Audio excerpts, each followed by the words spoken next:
Шәкен Аймановтың рухани өмірге қосқан үлесі мол болып, қазақ театры мен киносының болашақ тарихшыларының назарын өзіне талай рет аударады.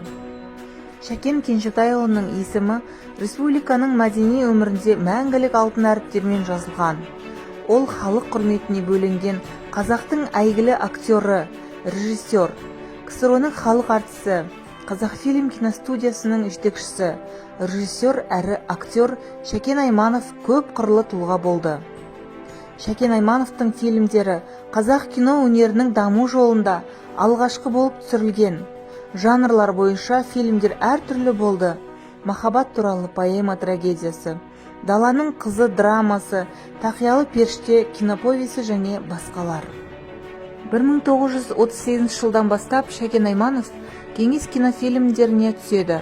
1954 жылдан бастап режиссер болып, бір қатар фильмдерді түсірді. Өз мамандығының хас шебері ретінде Шәкен Айманов өз кейіпкерлерін сомдағанда көз тартар іс-қимылдар жасаумен қатар, оның ішкі дүниесін ашуға тырысатын. Режиссерлік қызметі барысында Айманов кинофильм мазмұнын жан-жақты ашып, ой толғамдарымен қызықтырып, көркемдік жағынан суреттейтін.